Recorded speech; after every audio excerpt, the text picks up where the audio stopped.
I'm going to give you a tip here in 10 minutes or less that is really going to help change the way that you use AI at a level that I'm pretty sure you haven't seen before.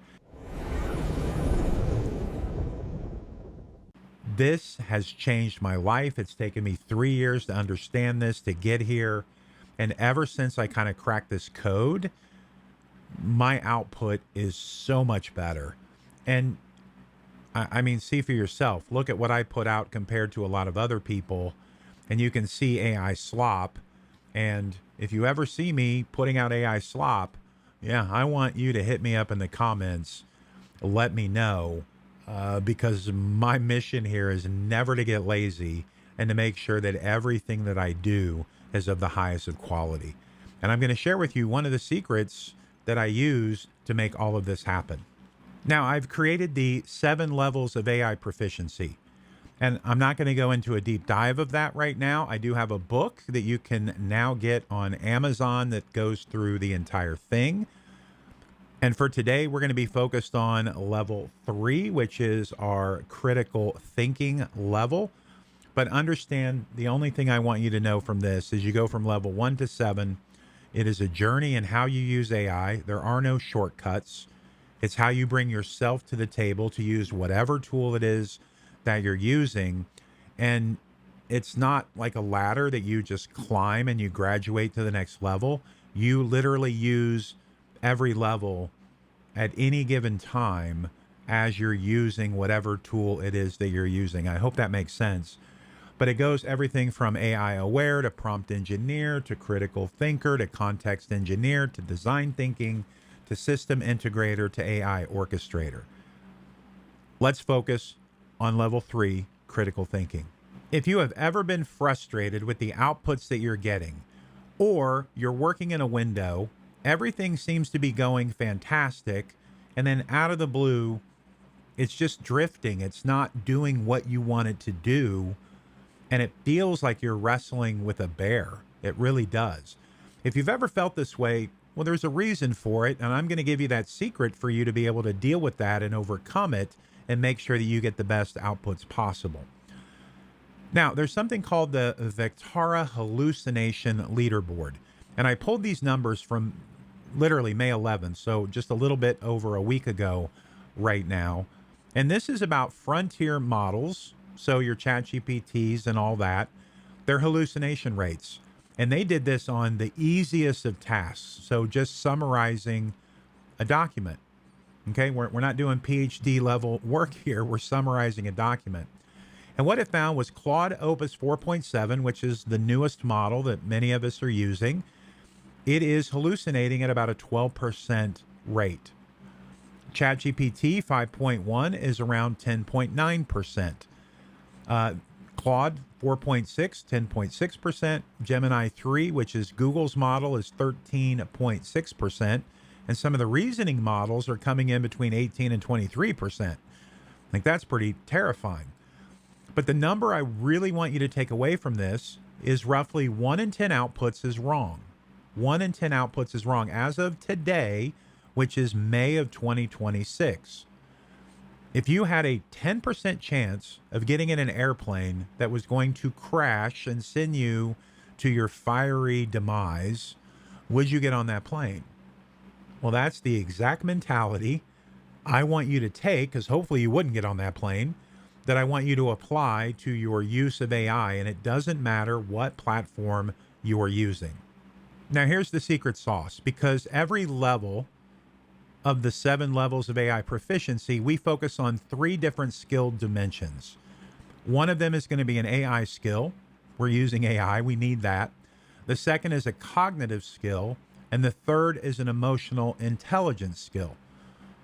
And you'll understand how all this works together as you go through the framework, because it's very powerful.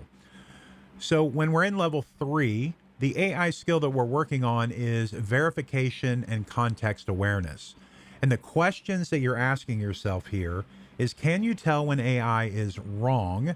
And can you tell when the conversation is going sideways, when things just seem to not be going as well as they were earlier in your context window?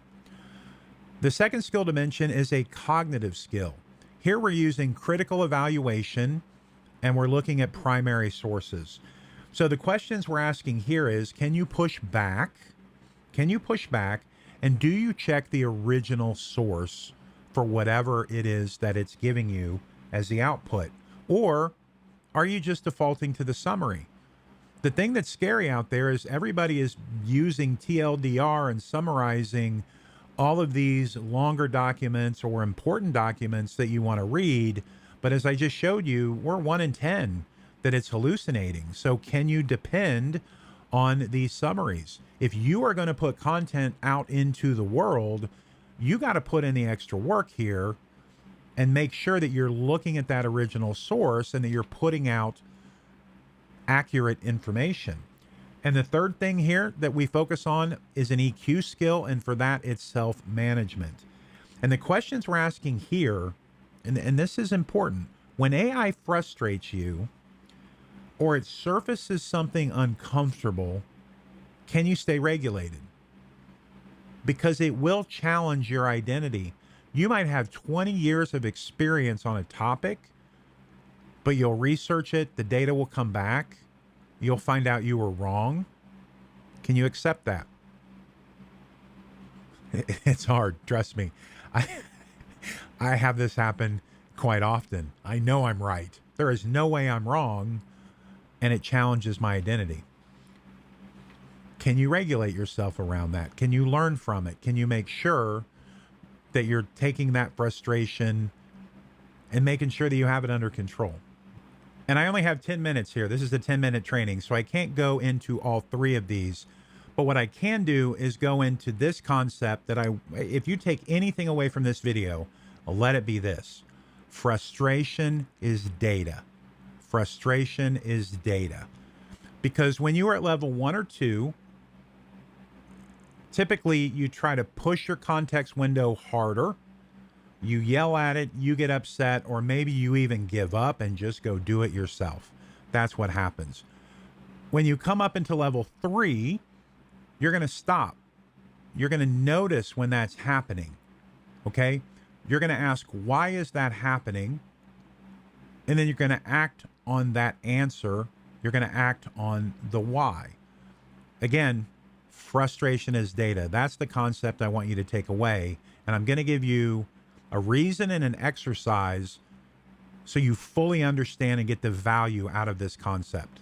So I want you to start keeping a journal of all the times you get frustrated when you're working in AI on a project. And there's 3 sub-skills here that are very critical under the emotional intelligence skill of self-management. This is the attribute. Okay, there's reality testing, there's stress tolerance, and there's impulse control. So what I mean by that, reality testing, is the AI actually bad, or am I being unclear? We've all communicated poorly in the past or had a miscommunication, or somebody didn't understand something that we were saying. And sometimes you get a bad outcome, or you said somebody to go do a report, they came back, it wasn't anything like you wanted it to be, and something got lost in communication. Same thing happens with AI. Stress tolerance. Can you take 10 bad outputs and keep refining it? It's almost like a child asking you a question over and over and over, and then sometimes you lose your temper or you get frustrated. Same kind of concept here. Can you continue on with the frustration and keep refining and try to get the ship back navigating correctly? And then, of course, impulse control. Are you going to get mad? Are you going to give up? Or are you going to find a solution and work through this? And as you're writing this journal, look for these 3 moments. These are the 3 that I've found that happen to me the most often, and I'm very confident it's going to happen to you. Number 1, AI gives you an answer that you just don't like. Look for that. Do you get frustrated? Write that in your journal. The output is degrading and you're frustrated. It's going south, it's hallucinating, you're wrestling with the bear, right? Write that down in the journal. And then 3, AI surfaces something you didn't want to see. It challenges your intellect, your identity, and it frustrated you. Write that down in the journal. Okay, so the core concept here, frustration is data, and I want you to start keeping this journal based on all that. The next video I post is going to have some solutions to these problems, and we will also go through the cognitive skill and the AI skill as well. So this is a series, and I'm trying to keep them all to 10 minutes. So I respect your time, but still give you the highest quality, most valuable information that's going to improve how you approach AI, how you use it, and get the best outputs possible so you don't look like everybody else out there in the sea of AI slop. All right, well, that's it for this training. My name is Harrison Painter. Be on the lookout for the next one right here on LinkedIn, on YouTube, wherever you see these videos. Thank you so much. Keep creating, keep innovating, and most importantly, keep up. God bless.